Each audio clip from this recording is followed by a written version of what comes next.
next speaker, Johanna Brown. Many of you know Johanna from her many years of serious work here at Old Salem Museums and Gardens as curator of Moravian decorative arts, overseeing all of the various Moravian-related artifacts that are here in one of the most important Moravian settlements in North America.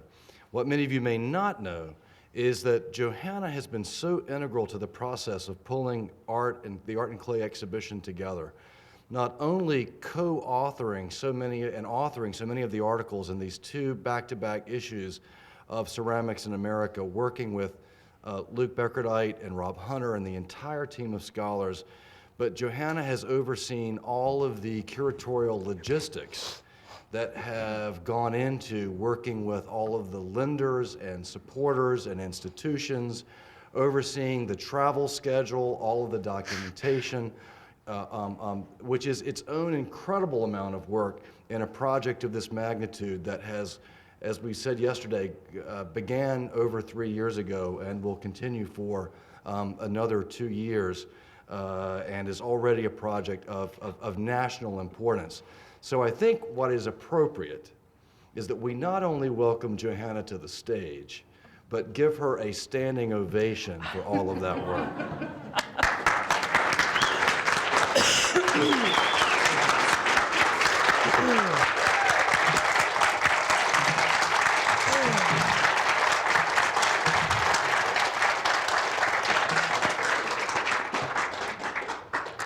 That's very sweet. I will say that you might want to wait till I'm done, just because I'm suffering from a terrible case of allergies, and I've taken probably every more medicine than is legal in this state.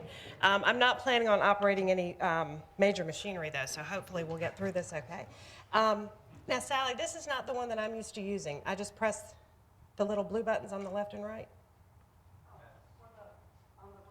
Yeah. Okay, all right, okay. Craig's lecture just gives me chills because I've been working on a lot of this material, obviously in a parallel universe, although Craig has been a tremendous help to me in terms of answering questions and suggesting things to look at. But it really is, and I guess I'm sort of arrogant to even say this, but it's so wonderful to me to find a kindred soul who understands this the way that I have come to appreciate, understand, and love this imagery.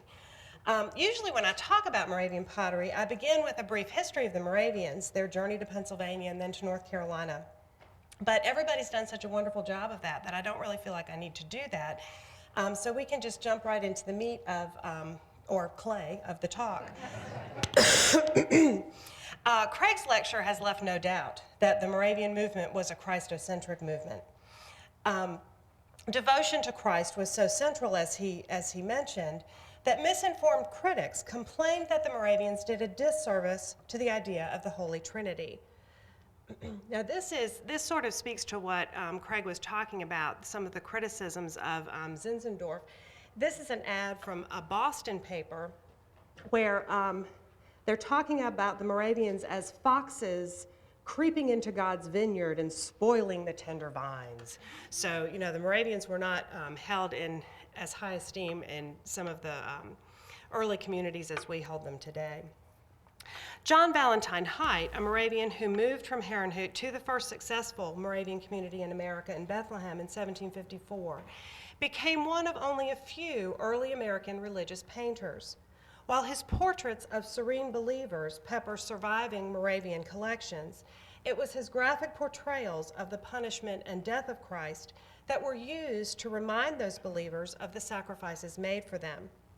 The importance of the Christian conviction of these people cannot be overemphasized when considering the motifs they chose when adorning the objects they created, especially pottery. A defining characteristic of the first century and a half of the Moravian experience in America and abroad was the propensity for record keeping, which other speakers have alluded to. This was established early and adhered to without fail. Ruling boards kept diaries that detail both the corporate history of communities as well as tantalizing morsels about the personal lives of the residents. It's these records that give us the remarkable insight into the Moravians' perceptions of themselves and the world around them. It's also through these records that we learn that the master plan for the North Carolina settlement included the eventual establishment of a central industrial town or trade center in Wachovia. You had to find money to pay for all these missions.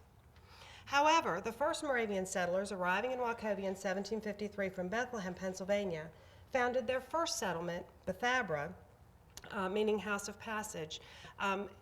The reason that they chose the location for Bethabara is that there happened to be a log cabin there already, and so they set up in that log cabin.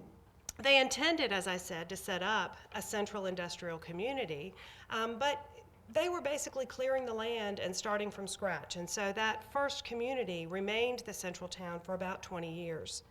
It was not until 1765 that the need for that central town was brought to the forefront again, and the site for the community was chosen.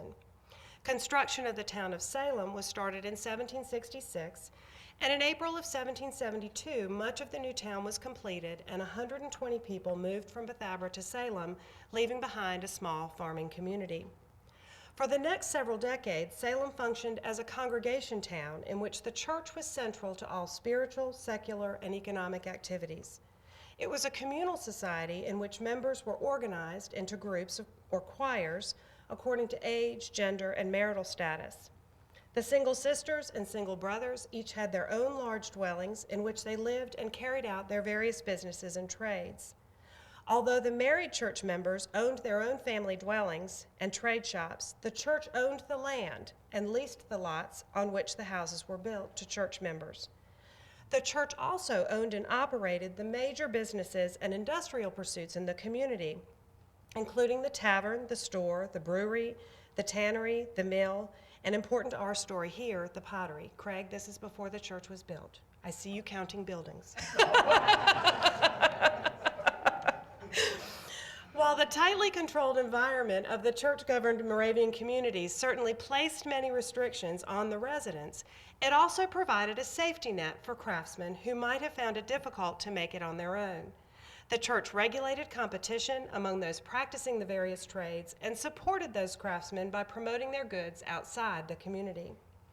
The seemingly antithetical goals of protecting the faithful from outside influences, while at the same time taking advantage of opportunities to benefit financially from trade with outsiders, created a tension requiring the constant vigilance of church boards.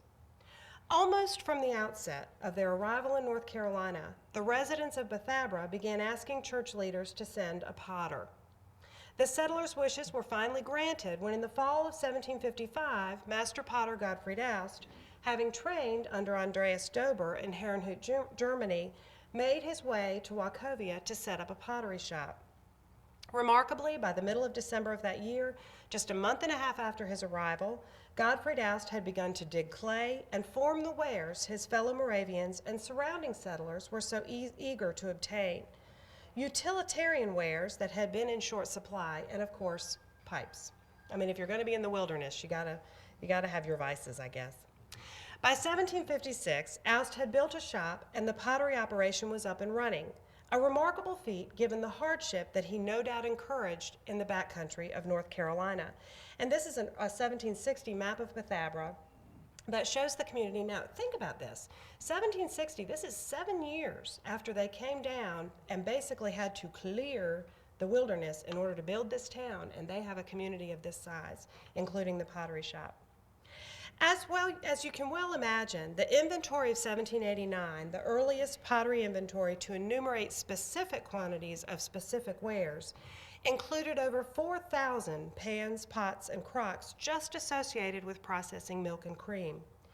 Other items included a myriad of functional wares for the storage and service of food, including cookpots, porringers, mugs, bowls, basins, bottles and jugs of various sizes, teawares, and thousands of pipe heads.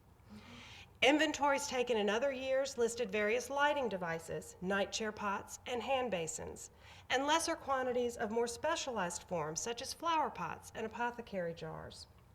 These were the items of everyday use for food storage, processing, and service, as well as other day-to-day personal and household activities.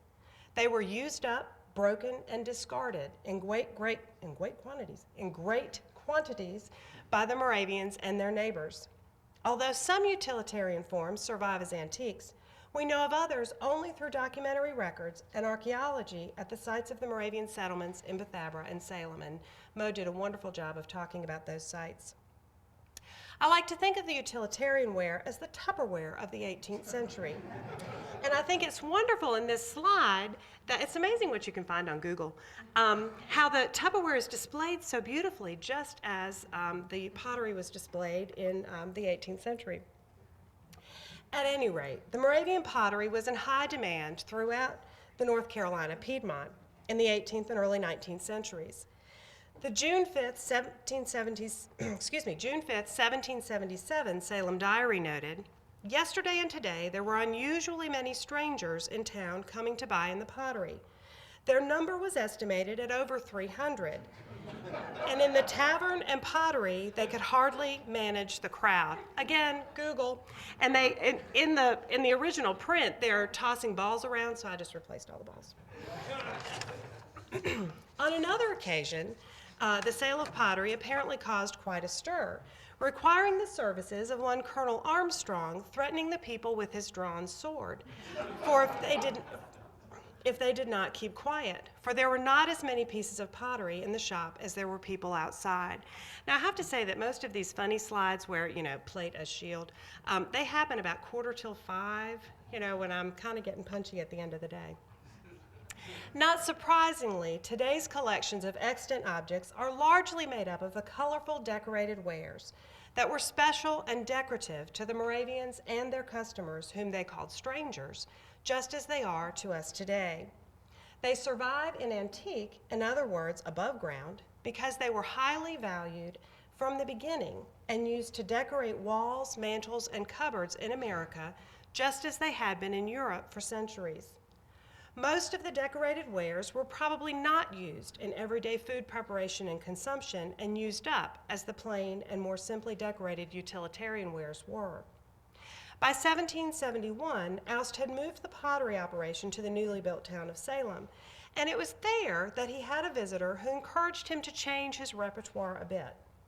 I'm going to leave the details of that visitor to Rob Hunter, who I know has prepared a wonderful talk about the story of the English potters coming to Salem. Suffice it to say, the visitor introduced the Salem potters to the technique of making queensware, and Rudolph Christ, a journeyman in Aust's shop, apparently heartily embraced the information that visitor had to share. At any rate, visitors to Salem who wished to find the pottery in Salem probably had no trouble locating the shop. For in 1773, in response to a directive by the church, Aust produced this magnificent shop sign. Signs were, according to the church, signs were to list the master and give some indication of the profession. I think Aust figured that if they couldn't tell he was a potter with the giant plate hanging, and it does have lugs on the back, he didn't really need to put the word potter on the plate, although that was a suggestion. This sign is a lexicon of sorts, illustrating the variety of decorating techniques and motifs preferred by the first generations of Moravian potters working in North Carolina.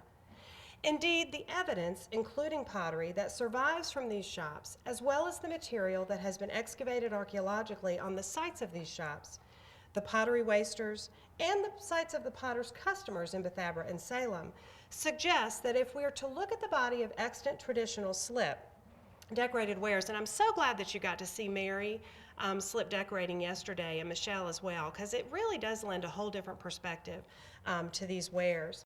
I find it very soothing to watch, and I hope that as potters, and Mary would have to answer this question to Michelle, but it seems like you could find, it could be a very contemplative activity, and I like to think that these potters were contemplating what they were doing as they were doing it.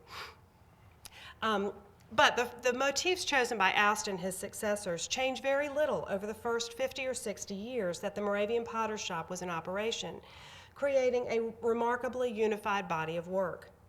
The Moravian potters chose primarily floral and naturalistic motifs and may have looked to published herbals for inspiration in creating the designs on their elaborately decorated dishes.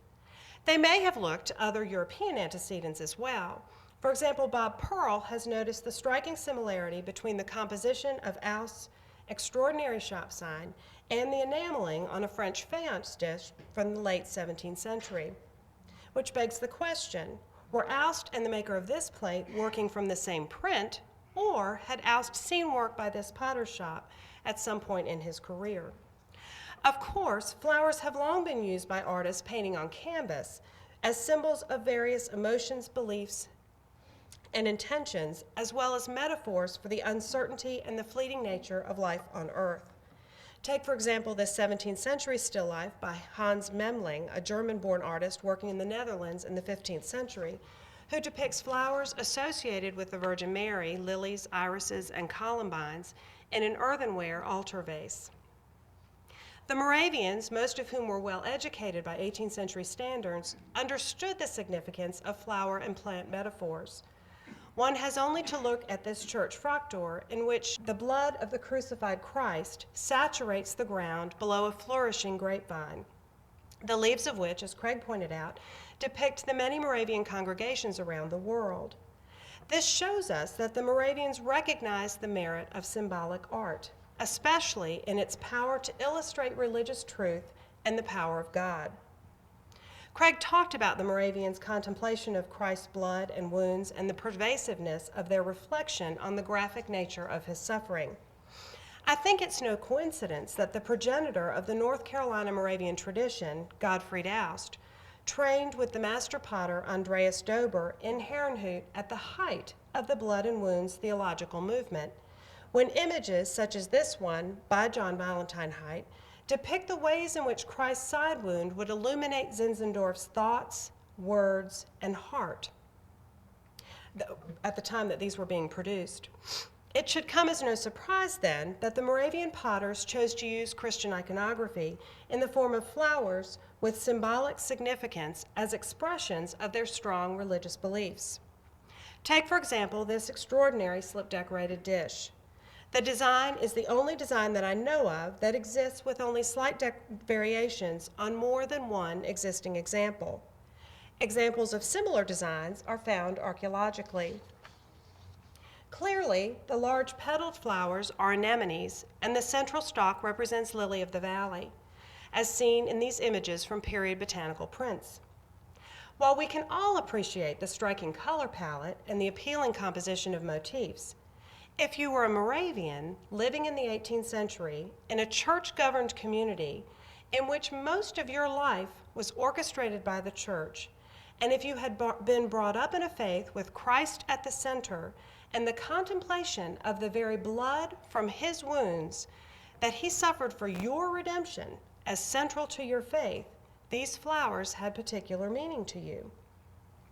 Christians have long believed anemones to be the flowers that sprung up from the ground beneath the crucified Christ as the blood dripped from his wounds, as you can see here in this 18th century watercolor from Herrnhut. In fact, anemones were and are commonly found in Palestine and are today sometimes called blood drops of Christ in that region of the world.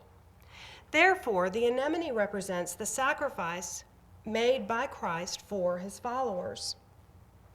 One of the most commonly cited flower metaphors in the Judeo-Christian tradition is Solomon 2:1. I am the rose of Sharon and the lily of the valleys. Since the Middle Ages, the female voice in that verse has been interpreted as the bride in an allegory for the marriage of each individual Christian to Christ, or the marriage of the church to Christ. The Moravians have a long history of the detailed analysis of the proper course each believer should pursue in his or her personal relationship with Christ. Zinzendorf promoted the image of Christ as the bridegroom and each individual as Christ's bride. He frequently used the metaphors in the Song of Solomon to advance the notion of this relationship, just as scholars preceding and since have done. In the context of the Song of Solomon, the lily represents both the coming of Christ and each individual believer's relationship to him. As a perennial flower that blooms in the spring, lilies are also a potent symbol of resurrection and rebirth. I think it's so appropriate that we're having this conference on Palm Sunday weekend, right before Easter. And I also want to take just a moment here to address the question about the use of tulips. In preparing for this project and doing research, I have found a variety of writings that suggest that the German mystics they didn't necessarily distinguish between different flowers, and lilies were lilies of the valley, where tulips were lilies of the valley, were tulips. And so the tulips are significant as flowers, but may also be lilies. So, it is certainly a significant flower. And also, they're thought to represent chalices, which of course is another significant thing. Anyway. The image on the plate, therefore, serves as a reminder to believers of the centrality of the drama of salvation through Christ's death and resurrection, as well as a reminder of the importance of maintaining an intimate personal relationship with one's Savior. In her book, Material Christianity, social historian Colleen McDaniel has written that sacred objects produced by and for a distinct group serve two functions. Not only do they bind the believer to the sacred, but they bind the body of believers together. This is provocative in view of the Moravians' constant battle to balance their need for trade with outsiders, or strangers, as they call visitors to the community, with the desire to insulate themselves from the outside world. Could these motifs have emerged on pottery at this time as a way to communicate reminders of the dramatic nature of Christ's sacrifice and resurrection without offending those who might not be comfortable with more graphic depictions of his death? Most of these dishes are being made in the 1770s, 1780s, and beyond, after the period of the strongest sort of blood and wounds, or the time that was the strongest focus, I guess is the best word to say. It's the spiritual history and beliefs of the Moravians that illuminate the complicated meanings of the symbols that were used on slip-decorated dishes. It's only in this context that we can begin to understand the significance of these images to the Moravians living in North Carolina in the 18th and 19th centuries. We have only to look at other artwork with which the Moravians surrounded themselves to confirm our suspicions of this symbolism. John Valentine Height, who we've talked a lot about today, painted this painting of Cornelius contemplating his Christianity. And this is perhaps the most obvious window into the minds of the 18th century Moravian potters and their use of symbols. This painting depicts a Roman centurion, Cornelius, who is considered to be the first Gentile to convert to Christianity. To Cornelius's left, but our right, is Mary holding the Christ child. Just below the hem of her robe are two white anemones with a stalk of lily buds between them, draped over a leather book, presumably the New Testament. The floral composition is nearly identical to the arrangement of anemones to lilies on the slip-decorated dishes produced by Aust and his successors in Wachovia. In the context of the painting, the anemones represent the death of Christ yet to come. After all, Christ is pictured as a baby, rather than his actual crucifixion, so they're white rather than red. You might also notice that the Christ child, being here held by his mother, is holding a rose. I'm sure that I don't have to remind you, especially after Craig's wonderful remarks, of the significance of the rose as a Christian symbol and as a symbol of the mystical union between Christ and his church or individual believers. Certainly no one had to remind the Moravian potters of the significance of the rose. Now, just this morning, I was remembering when I first looked at this dish, I had thought a lot about the anemones and the lilies, and Luke and I had talked a lot about it. And I was trying to figure out what in the world these flowers were. I knew they had to be significant, but they don't really look like the kind of roses that I'm used to. And one day I was taking my son to preschool, and he went to a Lutheran preschool. And I was walking down the hall, and there was this poster on the wall advertising some potluck or youth group activity or something. And at the top was the Lutheran rose. And I thought, oh my gosh, those are roses. That's what they are.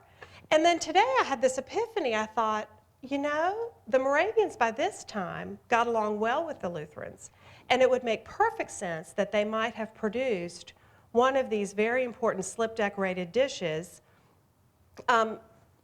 either in response to a request by a Lutheran patron or in order to try to encourage someone from that faith to buy it, although roses were important to the Moravians as well. Excuse me. As I said, the significance of the rose as a Christian symbol is emphasized a lot. Again, Craig showed this as well. It's emphasized in this little watercolor drawing of the lamb who's reclining on the cross, who's surrounded by roses, and what look like forget-me-nots. I mean, if that's not in-your-face symbolism, you really can't deny that. As well as this early 18th century needlework picture, again, that Craig showed, which was completed in the mid-18th century in Herrnhut by a young Moravian woman. In this piece, the believer is kneeling up within Christ's wound as his blood pours over her. The wound cave is within a mountain that is topped with various flowers, including forget-me-nots, tulips, and roses, and carnations, another symbol of Christ on either side. Carnations, as you recall, are a flower Aust used liberally on his shop sign. Incidentally, other art produced in Salem uses similar symbols to subtly convey the spiritual health of the community. For example, Salem artist Ludwig von Redicken painted this watercolor view of Salem in the 1780s. It depicts Salem as situated on a ridge. Add the flourishing roses cascading down the fence in the foreground, placed beside an equally vigorous grapevine, and there's no question that the leaders of Salem considered their community to be a thriving branch of the one true vine and a true city on a hill. Anemones, lilies, and roses are not the only flowers in the spiritual garden tended by Moravian potters. This reconstructed dish, found at the site of Aus Salem pottery, is adorned with pomegranates. In a hymn composed in 1742, Zinzendorf himself likened the pomegranate to a wound of Christ containing, quote, the bloody taste of the pierced feet and wound. Zinzendorf was not the first to use the pomegranate as a spiritual icon associated with Christ. Botticelli painted the Christ child holding a pomegranate, and it's an image frequently coupled with Christ in 17th century woodcuts, and you also see roses and other flowers that are significant in this woodcut as well. The pomegranate is featured in biblical descriptions of the land of plenty.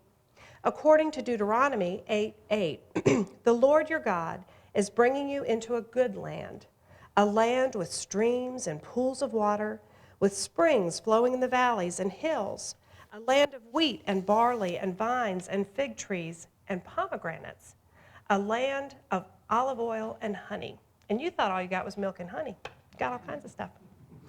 Because of the many seeds within the fruit, it's frequently seen as a symbol of the one body of the church filled with many believers. It seems to have been one of Zinzendorf's favorite metaphors. The Diary of the Pilgrim Congregation in London, and I have Craig to thank for this reference, records an occasion in December of 1749 when Zinzendorf cut open a pomegranate to show how it is an allegory for the beauty of the bride of Christ filled with the blood of Christ. Indeed, ancient Romans associated the pomegranate with marriage and fertility as well. Although depictions are not always technically accurate, pomegranates are used on a number of Moravian dishes, presumably as reminders of the powerful message suggested by that fruit. Illustrations of animals on surviving Moravian earthenware are rare, yet two examples warrant consideration from a symbolic standpoint. Aust's use of a bird on his shop sign may have been influenced by the use of similar devices on Iznik pottery, but it could just as easily have represented more to the potter and his viewers than a mere copy of a previously seen motif. The dove, as representative of the Holy Spirit, comes to mind immediately, but beyond that obvious choice, the dove may have been meant to call to mind the image from the Song of Solomon that Craig discussed, so widely used by the Moravians, in which the bride in the allegory is described as having the eyes of a dove. Perhaps it is the dove that hides in the clefts of the rocks.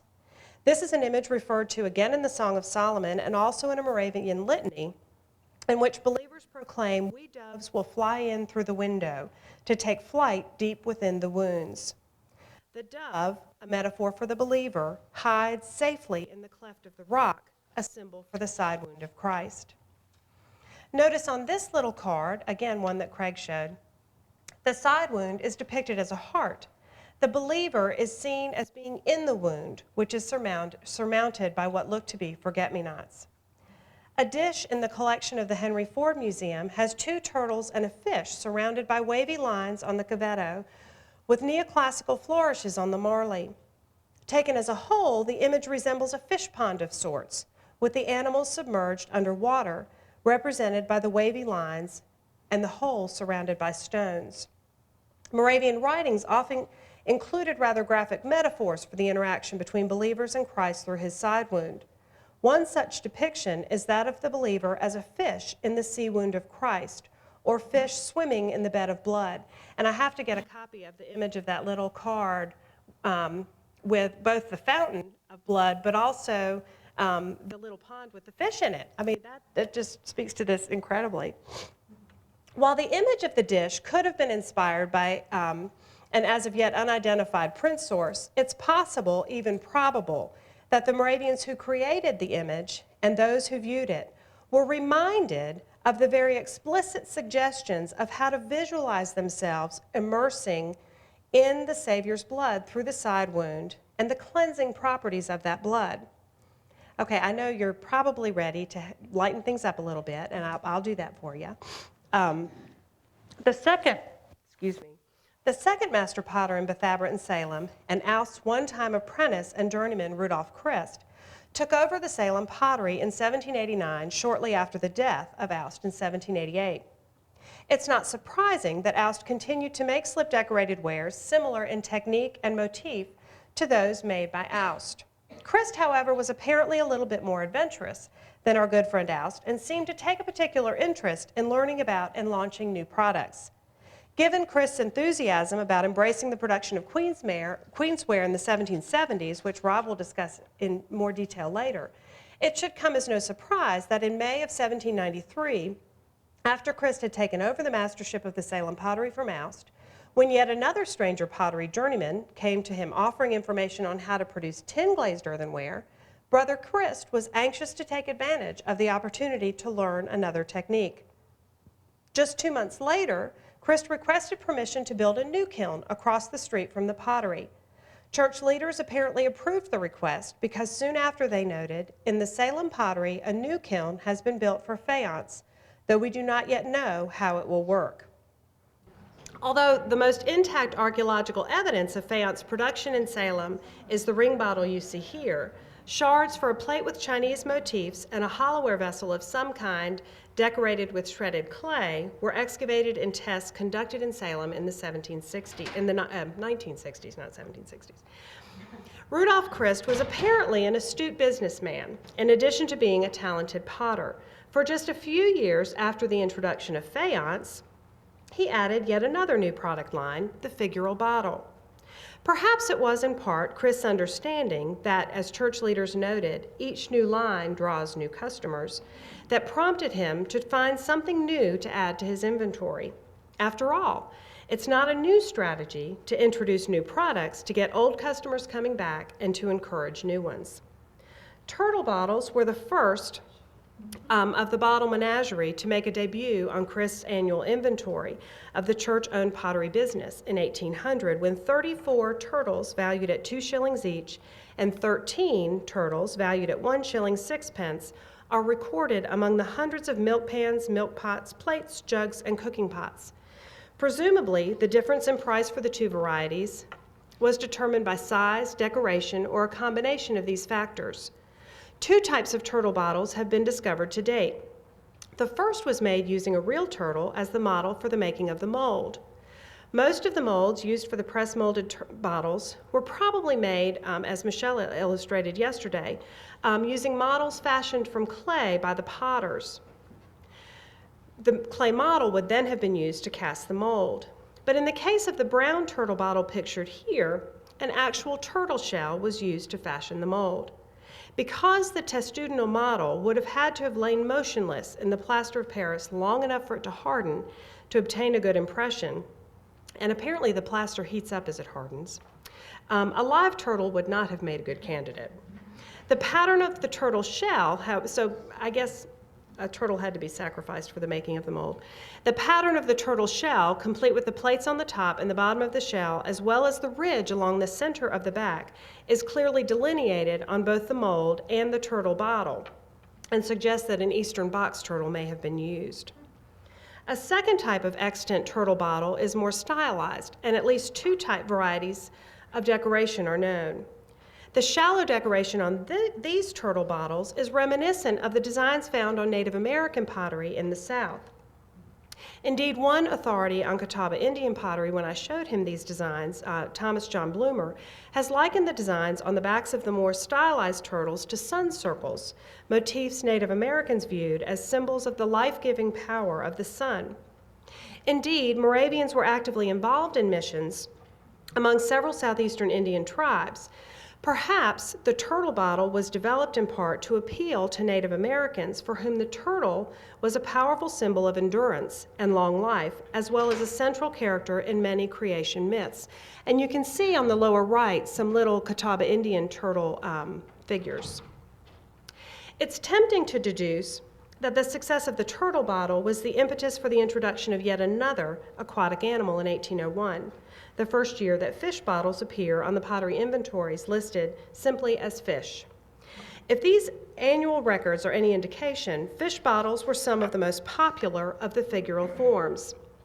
The 1801 inventory included only 10 of the form, but by 1806, 627 fish bottles were listed at various price points. Although the creation of the fish bottle may speak to the universality of the creature as an important motif across cultures, the particular species the Moravians chose to depict may have been important symbolically. The fish bottles closely resemble tilapia fish. Christians today sometimes refer to the tilapia fish as St. Peter's fish because it's thought to be the species referred to in Matthew 17:27 when Christ assures the Apostle Peter that he will catch a fish with a coin in its mouth and that Peter should use the coin to pay his own and Jesus' taxes. It's also associated with Christ feeding the 5,000 in Matthew 14:15-21. One variety of tilapia is indigenous to the Sea of Galilee. To the ancient Egyptians, this particular kind of fish was considered a potent symbol of rebirth, since it is known to hold its young in its mouth when it senses danger, releasing them when the threat is over. Given the strong religious faith of the Moravians, it's likely that they associated the fish bottle with the Judeo-Christian interpretations of fish as representative of Christ and a believer's rebirth through him. And, who knows how they were used? Similarly, the crayfish bottle provides an opportunity to speculate a bit about whether or not the Moravians chose certain animals to elicit thought on religious metaphors. Although today the crab is associated with the astrological sign of Cancer, the original symbol for the sign was the crayfish. Crustaceans are known to shed their shells, and so were considered symbols of resurrection. The zodiac sign of Cancer is said to be in the house of the moon, so the two symbols, crayfish and moon, have an astrological link. The astrological reading of Cancer is associated with imprisonment, pregnancy, rebirth, baptism, and awakening.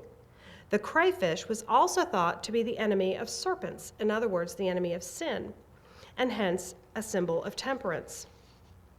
Because Christianity today shuns astrology as fortune-telling, it's easy to forget the importance of astrology to early Christians and more mystical approaches to Christianity that were popular in previous centuries.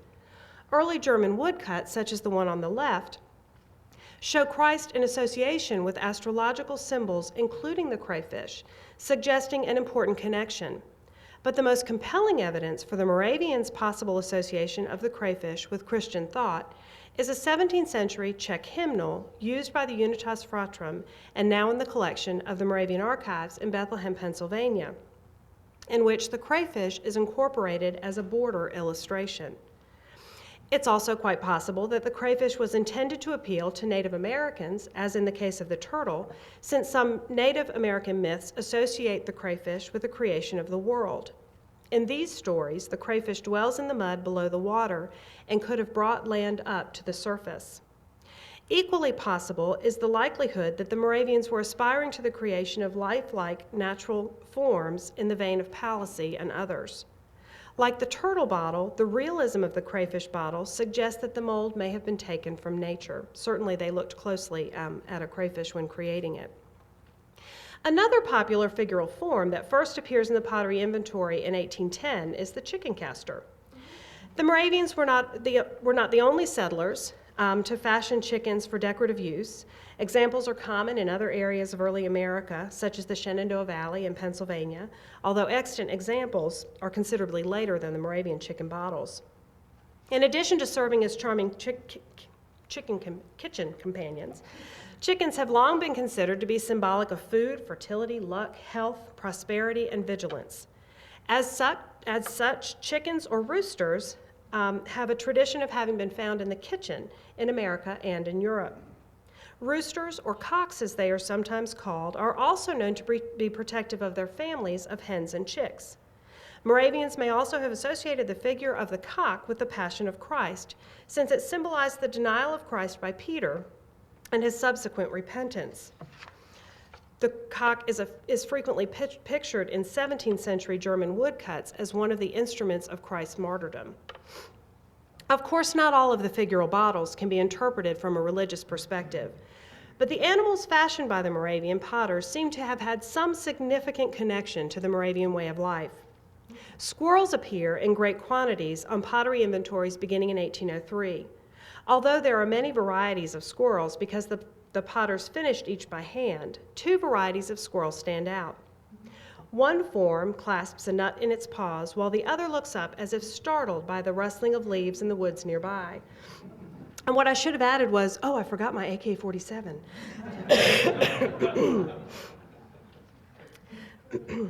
Although today they are viewed as a nuisance by most of us, squirrels were popular pets in the 18th century and early 19th century. They were symbols of industriousness and diligence, always gathering food to prepare for what the future might bring. Given the Moravians' conviction that all work was to be to God's glory, it's no wonder that the squirrel appealed as a symbol of a strong work ethic. Two figures that appear on inventories in lesser quantities are bears and foxes. Bear bottles are first listed in 1810 and are molded with one foot securing a slain pig to the ground. Bears were a noted annoyance in the Moravian communities, and the 18th century diaries record instances when bears were stealing hogs, and so the Moravians decided to go ahead and slaughter their hogs so that they themselves could benefit from the meat rather than letting the bears get them. In a similar vein, the fox is depicted by the potters as holding a slain chicken, evidence of the predatory nature of that animal toward another form of livestock. Although for many years collectors have referred to press-molded Moravian bottles as flasks, evidence suggests that only a few forms could have been used as such. Although the stylized turtle pictured here is glazed on the interior, which would enable it to hold liquid, most figural bottles are not glazed on the inside, suggesting that they were primarily decorative and collectible when they were made just as they are today.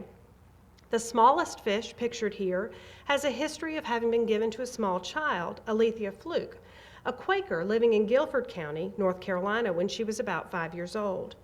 In other words, this particular example was probably considered a bauble, a souvenir for a young child left behind when a loving parent traveled to another community. I know I'm not allowed to go out of town if I don't bring something back to my children, so I can certainly understand where he was coming from. The modeling of other bottles, such as the squirrel after similar Staffordshire figures, is also evidence of the purely decorative purpose of some of the bottles. Similarities between the Moravian owl bottles and English examples from the same and earlier periods support this notion as well.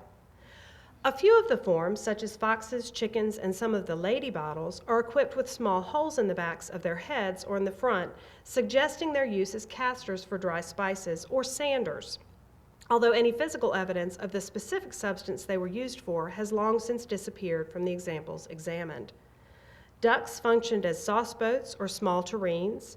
Turkeys first appear on inventories in 1806 and are identified as turkey flowerpots. The mold that you see here may have been used to make such an ornamental planter, although none exist today that we know of. Even the figural bottles that did serve some specific function were probably intended first and foremost to delight the consumer and spark the imagination. When in 1834, potter Heinrich Schaffner petitioned the church to allow him to leave the shop of his master John Holland to open his own shop, He sought to reassure church leaders that his shop would not represent undue competition to Holland. Schaffner noted that he intended to initially limit his own production to small and fancy articles. Indeed, the opening of the decades of the 19th century saw an increased fascination with light and color, texture and novelty, as the notion of fancy permeated American decorative arts. The brightly colored, whimsical press-molded bottles made in the Moravian pottery shops in the period may well have been a local response to the rising demand for fancy goods that reflected the relationship between objects and the imagination. In American Fancy, Exuberance in the Arts, 1790 to 1840, decorative arts historian and antiques dealer Sumter Pretty has proposed that just as imaginative literature, poetry, and music were intended to engage the beholder and to arouse emotional response, so too were objects inspired by fancy. Certainly a lively green, slightly repentant fox clinging to the result of his foray into the chicken house, or a squirrel nibbling intently on a nut he's just scavenged from the forest floor, had the ability to brighten one's room as well as one's mood in the 19th century, just as it does today. The success of these products is evidenced not only by the thousands of press-molded objects listed on pottery inventories and sold to eager consumers when they were made, but also by a continued fascination with these objects today. By 1821, when the 71-year-old Rudolf Christ petitioned the board to be relieved of his duties in the pottery, the menagerie had grown to include all kinds of critters, some of which were clearly inspired by available wares, and some of which were no doubt products of the modeler's own imagination. Most likely based on mold-blown eagle bottles of the same period, the press-molded earthenware eagle bottle you see here serves as the best evidence yet of the ongoing acculturation of the Moravians, who clearly by 1819 had begun to incorporate American symbols into their arts. Taking Christ's place as master potter was his one-time apprentice and journeyman, John Holland, the maker of this little inkwell. Holland's work as a master potter for the church, Holland worked as a master potter for the church briefly, but was apparently not a good shop manager. Under his management, debts piled up and complaints about the quality of the pottery he produced were common.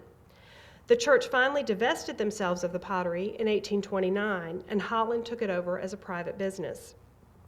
In 1833, as Mo discussed yesterday, the church brought another potter into the community in response to the lack of confidence in Holland's ability to handle the pottery shop on his own. Mo did a wonderful job yesterday of enumerating the many contributions of Heinrich Schaffner and his successor, Daniel Kraus.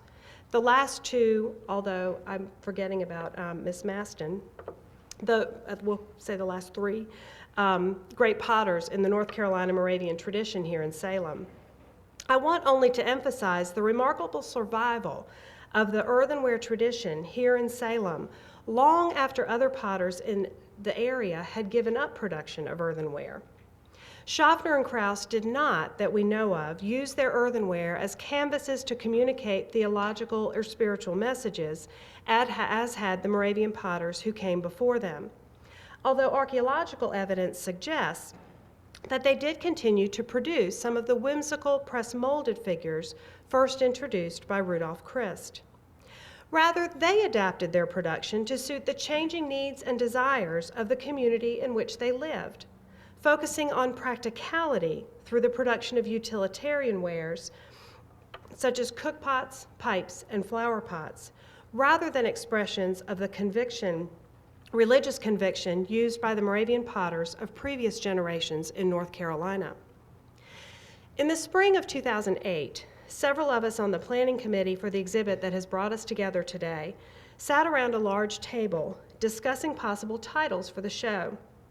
There was a bit of debate about whether or not this fine pottery we were researching was really fine art. As you can imagine, the curators thought that it was. Could we legitimately call this exhibit art in clay? Could we really refer to these pieces as art, as masterworks? I think the answer lies in John Ruskin's definition of fine art. John Ruskin defined fine art as that in which the hand, the head, and the heart of man go together, Without a doubt, then, the work of the Moravian potters in North Carolina is truly fine art in clay. And if there's time, I'm glad to take questions.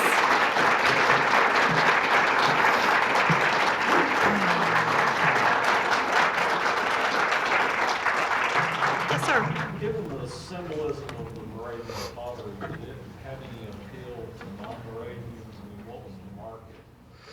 Well, we know that non-Moravians were buying the pottery, certainly the utilitarian wares. It is my suspicion that one reason why you don't see more obvious symbols of the crucifixion on the pottery is that they wanted it to appeal to a broad spectrum. And so while to us and to the Moravians, the anemones and the lilies were meaningful, if you did not share those convictions, you could still appreciate that aesthetically. That's my opinion. I don't know that we're ever going to find out for sure. Yes, sir. I actually have a related question to that. I was curious if you found any evidence whether there was a price break in terms of what the price Al sold or Chris sold to his fellow Moravians versus to non-Moravians. We don't have a lot of evidence we know based on the inventories what they were valued at within the inventories. We don't have evidence to suggest that they were sold for different prices.